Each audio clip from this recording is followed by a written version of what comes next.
नमस्कार, face to face में आपका स्वागत है।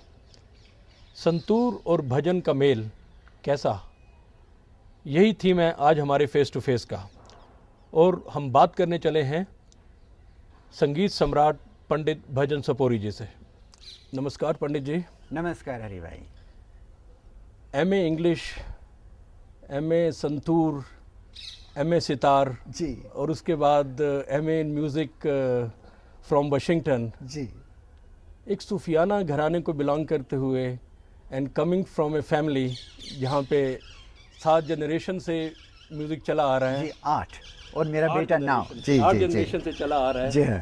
तो आपको ऐसे एकेडमिक्स में जाने की कैसी ज़रूरत पड़ी या आपने कैसी सोची ऐसे एकेडमिक्स के थ्रू जाने के लिए? जी हरि भाई, ऐसा है कि यूजुअली क्या रहता है कि हमारे घराने में ईश्वर की कृपा से सभी एक से एक संगीतज्ञ रहे हैं और सब पढ़े लिखे रहे हैं। मेरे ग्रेट ग्रैंडफादर पंडित शंकर पंडित एक सूफियाना घराने की जो जिसे नींव कहिए, और बहुत बड़े संतूर वादक और गवैया जिनमें दोनों शैलियाँ, शास्त्रीय संगीत और सूफियाना दोनों बराबर बराबर की ही शैलियाँ उसके वो उस्ताद रहे हैं।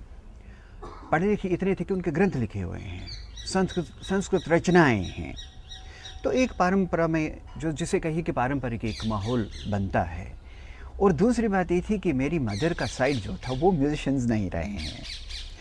और उस वक्त ये भी होता था कि भाई जैसे यूँ कहे कि भाई मेरा घर के बच्चे कितना पढ़े लिखे रहते हैं, ये ज़रा अच्छा नहीं लगता उनको सुनना। मेरी मदर को अच्छा नहीं लग रहा था सुनना।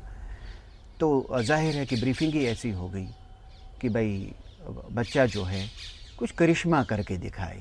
तो यही वजह रही कि हालांकि मेरे दो जो ब्रदर जो हमें मुझसे बड़े हैं बहुत बड़े साइंटिस्ट हैं, लेकिन गाना बजाना भी अच्छा है उनका। हालांकि प्रोफेशनली वो नहीं कर पा रहे हैं।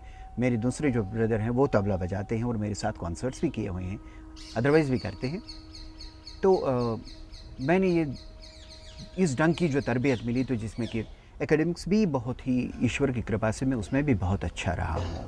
और काफ़ी, वो तो जाहिर है। जी हाँ, काफ़ी मेहनती जिसे कही, वेरी हार्ड वर्कर एक लड़का जो पढ़ाकू लड़का होता है। और लेकिन बैलेंस ऐसे ही मैंने किया कि या मुझे ऐसे सांचे में रचा गया मेरे दादा ने, मेरे फादर ने, कि उन्हीं का दिया हुआ है सारा ये जो भाई टाइम को बैलेंस कैसे करना है और इसको दोनों को कैसे चलोगे, साथ साथ कैसे ले चलोगे। तो उन्होंने जो तरबियत मुझे दी, जो नींव डाली, तो उसके हिसाब से मेरे लिए ये सारा ठीक ही हो गया। और संगीत के क्षेत्र में ऐसा था, ईश्वर की कृपा से मैं तो एक चाइल्ड प्रोडिजी था।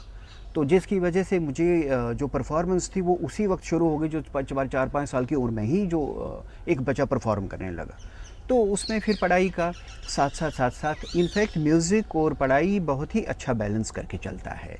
और मैं ये समझता हूँ कि अगर बच्चा संगीत में अच्छा है, पढ़ाई में अच्छा है तो संगीत करेगा, अगर संगीत में अच्छा है तो पढ़ाई बहुत अच्छी कर सकता है। ऐसा नहीं है कि भाई ये ना करेगा तो ये कर सकता है, ऐसा नहीं है।